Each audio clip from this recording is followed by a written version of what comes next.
على سيدنا صلى الله عليه وسلم الذي وحده والصلاة والسلام على من لا نبي بعده فاعوذ بالله من الشيطان الرجيم بسم الله الرحمن الرحيم يا أيها الذين آمنوا كتب عليكم الصيام كما كتب على الذين من قبلكم لعلكم تتقون وقال الله تبارك وتعالى يا بني آدم إما يأتينكم رسل منكم يقصون عليكم آياتي فمن اتقى وأصلح فلا خوف عليهم ولا هم يحزنون صدق الله العظيم۔ اللہ تبارک و تعالیٰ نے نوازنے کے لیے نامہ اعمال میں نیکیوں کو بڑھانے کے لیے دنیا میں آنے کا مقصد اللہ کی رضا کو حاصل کرنا ہے، اس کو پانے کے لیے، اور دنیا میں نیک اعمال ایمان کے ساتھ دنیا سے جانے کے بعد جنت پانے کے لیے اللہ تبارک و تعالیٰ نے یہ پیارا مہینہ عنایت فرمایا، جس کے اندر نیکیوں کا کرنا آسان ہو جاتا ہے، جس کے اندر گناہوں سے بچنا آسان ہو جاتا ہے۔ اللہ تبارک و تعالیٰ باقاعدہ انہوں نے ہمارے لیے آسانی اور انتظام کیا، اورود کو اور مخالف سمت کی ماحول کو اللہ پاک نے ہمارے لیے دور کیا۔ شیطان وسوسہ اندازی کرنے والا ہے اور انسانوں کو نیک اعمال سے دور کرنے کی کوششیں کرتا ہے، تو اس مبارک مہینے میں اللہ تبارک و تعالی شیطان کو بھی طوق پہنا کر سمندروں میں ڈال دیتے ہیں تاکہ نیکیوں کے کرنے میں وہ وسوسہ اندازی نہ کرے۔ اور ہم خود اس کا تجربہ کرتے ہیں کہ دلوں پر ایک قسم کی بہترین قسم کی کیفیت بنی ہوئی ہوتی ہے، نیکی کا کرنا بہت آسان ہوتا ہے، بلکہ نیکیوں کی طرف ہمارے دل مائل ہوتے ہیں اور متوجہ رہتے ہیں۔ طاقت بہت نہیں لگانی پڑتی نیکی کے کرنے میں، اسی طرح گناہوں سے بچنے میں بھی بہت زیادہ طاقت لگانی نہیں پڑتی۔ ہاں، طاقت لگانی ضرور پڑتی ہے، یہ بات ضروری ہے۔ بہت سارے جوابات ہیں۔ حضرت شیخ زکریا نور اللہ مرقدہ و برد مسجع نے بھی اپنی کتاب کے اندر اس حدیث پاک کے اوپر کہ اللہ تبارک و تعالیٰ شریر قسم کے شیاطین کو قید کر کے سمندر میں ڈال دیتے ہیں، اس پر بہت اچھا کلام فرمایا، لیکن مختصر یہ بات تجربے کی ہے کہ نیکیوں کا کرنا اس مہینے میں آسان ہو جاتا ہے اور گناہوں سے بچنا بھی بہت آسان ہو جاتا ہے۔ اللہ تبارک و تعالی ہمارے رب ہیں، ہمارے خالق ہیں، انہی نے ہمیں ایمان عطا فرمایا کہ بغیر اللہ پاک کو دیکھے ہوئے ہم اللہ کی ذات کو مانتے ہیں، اللہ تبارک و تعالیٰ کو معبود حقیقی مانتے ہیں کہ عبادت کے لائق اللہ کے علاوہ کوئی نہیں، سرب سجود ہونے کے لیے اس کی بارگاہ اور اس کے قدم کے علاوہ کوئی جگہ نہیں، اور اطاعت و فرما برداری کرنے کے لیے اور زندگی گزارنے کے اصول و ضوابط جو اللہ نے دیے ہیں، اس کے علاوہ ہر کوئی اصول و ضوابط ایسا ہے جس کو زندگی میں اختیار نہیں کیا جا سکتا۔ لہذا انہوں نے بہت زیادہ نوازنے کے لیے، اور دنیا کی زندگی مختصر بھی ہے اور ناپائیدار بھی ہے۔ مختصر تو یوں ہے کوئی جی کے کتنا جی لے گا، اب 100 والے تو ملتے ہی نہیں ہیں، بڑی عمر والوں میں 70 80 90 بس اتنے ہی مل رہے ہیں، اور اس سے بڑی عمر والے مل نہیں رہے، تو یہ کم عمر تو یوں ہے، اور ناپائیدار یوں ہے کہ کسی کی موت کا کوئی بھروسہ نہیں کہ کب اس کے پاس آ جائے اور کب فرشتہ بلانے آ جائے اور کب اس کی روح کو نکال لے۔ فرشتے کا آ کر روح نکالنے میں اور اس کو موت کی نیند سلانے کے لیے فرشتہ اس کی تندرستی کو دیکھ کر متاثر نہیں ہوتا، اس کی مالداری کو دیکھ کر ڈر اور رک نہیں جاتا، اس کو اس کی روح نکالنے کے لیے کوئی چیز روک نہیں سکتی، نہ اس کو رحم آوے نہ اس کو ترس آوے، اس لیے کہ وہ اللہ کی طرف سے دیے ہوئے حکم کا اتنی زیادہ فرما برداری کرنے والا ہے کہ خود اللہ پاک اس بات کو فرما رہے ہیں لا یعصون اللہ ما امرہم ویفعلون ما یؤمرون، کہ وہ اللہ تبارک و تعالیٰ کی حکم کی نافرمانی نہیں کرتے اور جو کہا جاتا ہے وہی کرتے ہیں۔ لہذا اللہ پاک جس کے بلانے کے لیے اور جس کی روح نکالنے کے لیے فرشتے کو بھیج دے تو وہ آ کر یہ دیکھتا نہیں کہ یہ کتنا جوان ہے یا یہ پورے گھر خاندان میں اکیلا ہی کمانے والا اور بریڈ ونر ہے، کوئی اس ایسا وہ فرشتہ دیکھتا نہیں۔ اللہ کی طرف سے بلانے کے لیے اس کو بھیجا گیا، وہ لے کے ہی جائے گا۔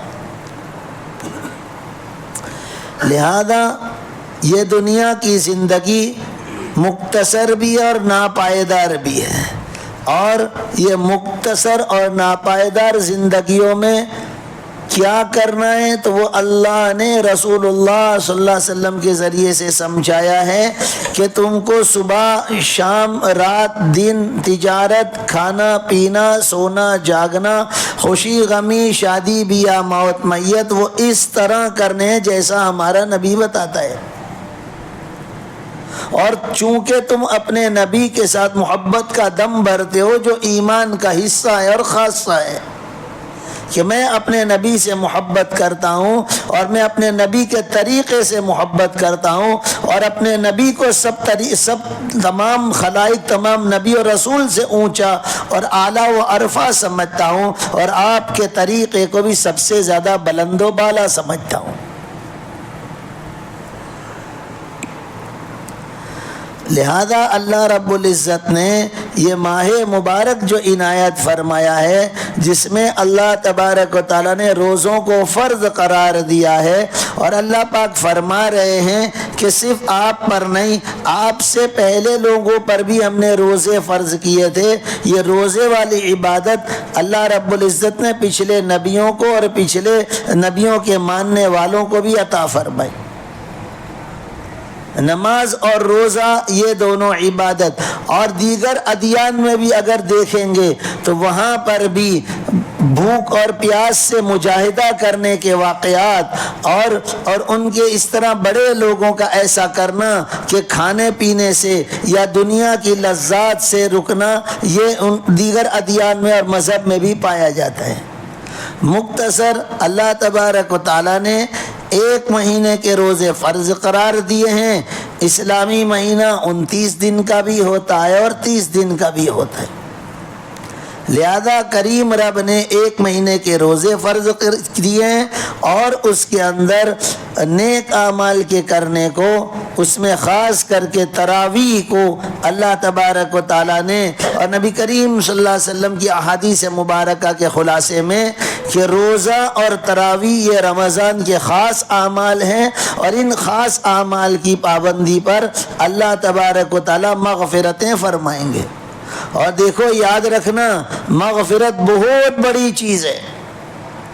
یہ جو ہم بار بار سنتے ہیں تو ذرا بھی اس کی اہمیت اور قدر ہمارے دل میں نہیں آتی۔ جس کی مغفرت ہو جائے گی وہ جنت میں جا سکے گا۔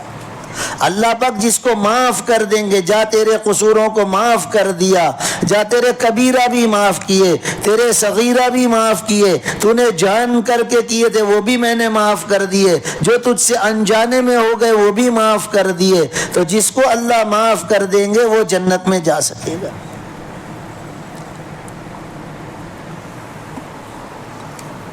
لہذا یہ نیکیوں کے کمانے کا مہینہ ہے، نیکیوں کے کرنے کا مہینہ ہے۔ احادیث مبارکہ کے اندر نبی کریم صلی اللہ علیہ وسلم نے رمضان کے آنے سے پہلے اہتمام فرمایا۔ حضرت سلمان رضی اللہ تعالیٰ کی حدیث پاک کے اندر کہ نبی کریم صلی اللہ علیہ وسلم نے شعبان کے آخر میں ہم کو جمع کر کے رمضان کے آنے اور رمضان کی اہمیت اور اس کے بارے میں ہم کو بتایا اور سمجھایا۔ یعنی خود رسول کریم صلی اللہ علیہ وسلم نے رمضان میں اعمال کیے جائیں اس کے لیے ترغیب پہلے سے دی۔ جیسے کوئی کام یا کوئی پروگرام ہوتا ہے تو اس کے پہلے کوئی مشورہ یا اس سے پہلے پریپریشن یا اس سے پہلے کوئی تیاری کی جاتی ہے. تو نبی کریم صلی اللہ علیہ وسلم نے ترغیب بھی دی، ذہن سازی بھی فرمائی، فضائل بھی بتائے کہ روزہ افطاری کے کیا فضائل ہیں اور اپنے ماتحتوں پر آسانی کر دینے کے کیا فضائل ہیں، اور روزہ رکھنے کے اور فرضوں کے اور نفل کے یہ ماہ مبارک کے اندر کیا فضائل ہیں، وہ نبی کریم صلی اللہ علیہ وسلم نے بتائے کہ فرضوں کی کیا اہمیت ہے، نفلوں کی کیا اہمیت ہے، اعتکاف خود رسول کریم صلی اللہ علیہ وسلم نے فرمایا، وغیرہ وغیرہ. لہذا ضروری ہے ہمارے لیے کہ جب نبی کی بات ہمارے سامنے آئے، دین کی بات ہمارے سامنے آئے، اللہ تبارک و تعالی ہم سے کیا چاہتے ہیں وہ جب ہمارے سامنے آئے، تو اندر سے دل اس بات کا داعیہ اور اندر سے اس بات کا ارادہ کرتا ہوں کہ ہاں ان باتوں کو میں لوں گا، ہاں میں ان باتوں کو اپنی زندگی میں لوں گا. ایسے بالکل نہ بن جائیں کہ ارے بھائی یہ بات تو سنتے ہی رہتے اور یہ تو ہوتی ہی رہتی ہے، سمجھ میں تو اپنی دنیا کو دیکھ اور اپنی دنیا کے مطابق جی. دیکھو پھر کہہ رہا ہوں کہ یہ دنیا امتحان کی جگہ ہے. یہاں پر تم ہم کیسے رہ رہے ہیں اور کیا کر رہے ہیں، باقاعدہ فرشتہ اس کو نوٹ کر رہا ہے، اور اچھے اور برے کا اللہ تبارک و تعالیٰ کے وہاں حساب کتاب ہوگا، نامہ اعمال پیش کیا جائے گا. اللہ کی طرف سے کہا جائے گا اقرا کتابک کفا بنفسک اليوم علیک حسیبا، لے تو تیرا نامہ اعمال تو خود پڑھ لے، تو کیا اجالے وال کے آیا ہے، کتنی نیکی تو کر کے آیا اور کتنے گناہ کر کے آیا، لے تیری کتاب تو خود پڑھ لے. امتحانات ہوئے اور ہو رہے ہیں، اور پھر کچھ اونچ نیچ ہوئے تو بتا دیا جائے لے تو کیا لکھ کے آئے، لے دیکھ لے.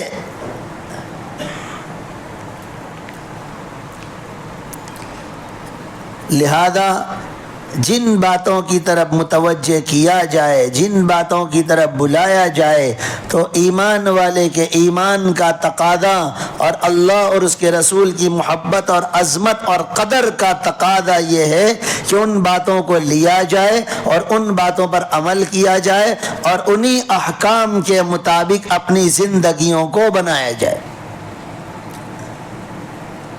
اور جو ایسا کر لے گا اس کے متعلق یہی باتیں ہیں کہ عقل مند ہیں یہ لوگ جو اپنی آخرت کو سامنے رکھ کر جی رہے ہیں اور جو اعمال کی طرف متوجہ ہو رہے ہیں اور جو دنیا سے لے جانے کی چیزیں اس کو جمع کر رہے ہیں. یاد رکھنا،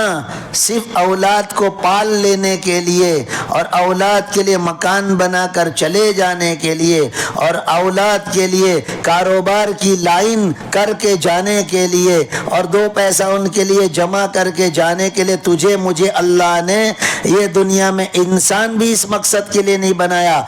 ایمان والا بھی اس مقصد کے لیے نہیں بنایا، نبی کا امتی بھی تجھے اس مقصد کے لیے نہیں بنایا. ایسا مقصد تو عام مخلوق کا ہے، عام مخلوق کا. ہم اگر یہی سوچ کر جی رہے ہیں اور دنیا کے کمانے اور بٹورنے میں اللہ نہ کرے روزے چھوڑ رہے ہیں یا نمازوں کو چھوڑ رہے ہیں یا نیک اعمال کی طرف متوجہ نہیں ہو رہے ہیں، تو یاد رکھنا، بہت ذمہ داری سے کہتا ہوں، وہ عقل مندی والی زندگی نہیں ہم جی رہے ہیں. نہ ہم نے عقل کا استعمال کیا، نہ ہم نے شریعت کے اشاروں کو دیکھا اور نہ ہم نے اللہ رسول کی چاہت کو سمجھا. اور ایمان والا اپنے دین و اسلام کو جب تک تھامے ہوئے تھا اس سے ساری مخلوق کو فائدہ ہو رہا تھا اور ساری مخلوق اس کی وجہ سے اطمینان اور خوشیوں کو محسوس کر رہی تھی. اور مختصر یہ ہر ایک کو اپنا دین اور مذہب پسند ہے اور پسند ہوتا ہے، اور اللہ رب العزت نے ہمیں سچا اور حق مذہب عطا فرمایا، سچا نبی عنایت فرمایا. اس کے بعد آپ کے دنیا کے جانے کے بعد جو صحابہ کی ایک لمبی اور بڑی جماعت پوری دنیا میں پھیلی ہے اور لوگوں کو جا کر انصاف اور رحم اور حق کی ادائیگی اور اپنے رب اور مالک جو پالتا ہے اس کا تعارف جو کرایا ہے، اس کی وجہ سے دنیا کے اندر بہت بڑا انقلاب آیا۔ آج اگر ہم اپنے دین کو سمجھ نہیں پا رہے یا دین کے بارے میں عمل کرنے سے گریز کر رہے ہیں تو دیکھو کچھ قاعدے قانون ہماری طرف متوجہ ہو رہے ہیں کہ یہ گجرات کے اندر بھی یونیفارم سول کوڈ کہ بھئی ایک ہی طریقے سے سب جی لیں، اس طرح کا قانون بنایا جائے۔ تو سمجھیے ذرا، ہم کیسا بھی مسلمان ہوگا اپنے نبی کے طریق کو چھوڑ کر یا اپنے شریعت کی طرف سے آنے والے قانون کو چھوڑ کر کیسے دوسرے قانون کو قبول اور ایکسیپٹ کرے گا؟ لہذا وقت کا تقاضا ہے ای میل کرنے کا اور یہ بتانے کا کہ بھائی ہم اپنے مذہب کے ساتھ، ہم اپنے نبی کے طریق کے ساتھ اور اللہ کی طرف سے بھیجے ہوئے قانون کے ساتھ ہم خوش ہیں اور ہم اسی طرح جینا چاہتے ہیں اور ہم اسی طرح اپنی زندگیوں کو بسر کرنا چاہتے ہیں۔ ہم ہمارے شادی بیاہ نکاح طلاق کے جو مسائل ہیں اس کو اپنی شریعت جیسی کہتی ہے ہم اسی کو لینا چاہتے ہیں اور اسی کے مطابق ہم جینا چاہتے ہیں اور ہماری نسلوں کو بھی اسی پر ہم چھوڑنا چاہتے ہیں۔ لہذا یہ تھوڑا سا بیداری کا موقع ہے، آپس میں سمجھیں کس طرح ای میل کیا جاتا ہے اور ذرا حالات کو بھی دیکھیں کہ کیا دین پر حالات آ رہے ہیں۔ میں اسی لیے تو کہہ رہا ہوں کہ خالی تیرے میرے بھی بچوں کو پال کر اگر تو مر کے دنیا سے جاتا ہو تو دیکھ تیری زندگی ادھوری ہے اور تو اس مقصد کے لیے دنیا میں نہیں آیا تھا۔ ایسا تو کتے بندر اور بھالو نے بھی کیا ہے، تو یہ کر کے گیا، کیا دھاڑ مار کے گیا؟ لہذا عزیزو، اللہ تبارک و تعالی ہمارے دین کو جیسا اللہ رب العزت نے آج تک باقی رکھا ایسے ہی اللہ رب العزت باقی رکھے اور کوئی اس میں مداخلت اور کوئی کسی قسم کی ترمیم و تبدیلی ہم قبول نہیں کرتے، ہم پسند نہیں کرتے۔ لہذا اللہ تبارک و تعالی ہمیں اس پر باقی رکھے اور اس کے متعلق جو کام ہمیں دیا گیا ہمارے بڑوں کی طرف سے اس کو بھی ہم اختیار کریں۔ اسی طرح صبح کی نماز میں قنوت نازلہ کے متعلق بھی اکابرین کہہ رہے ہیں کہ نماز میں اللہ تبارک و تعالی سے دعا مانگو۔ فرض نماز کے اندر جب دعا مانگنے کو کہا جا رہا ہے تو کیا انفرادی ہم دعا نہیں مانگیں گے؟ کتنی دیر بیٹھ کر دعا مانگ رہے ہیں۔ لہذا اپنے آپ کو دعا والا بنائیں، اللہ کی نصرتوں کو طلب کرے۔ یہ مانگی جانے والی دعا خالی نہیں جاتی ہے، کبھی بھی اس سے بدظن مت ہو جاؤ اور کبھی دل میں یہ خیال نہ رکھو کہ اب یہ تو مانگ لیا، اب یہ تو کیا قبول تھوڑی ہوئے گی۔ ایسا کبھی خیال نہ کریں، اس اللہ سے ہمیشہ با امید رہیں۔ وہ حی قیوم ذات ہے اور سب کی سنتا ہے، سننے والا ہے اور ہمارے مانگنے سے ضرور بھی ضرور اللہ کے وہاں سے فیصلے اچھے والے اتریں گے۔ اللہ تبارک و تعالی ہم سب کو کہنے سننے سے زیادہ عمل کی توفیق عطا فرمائے۔ وآخر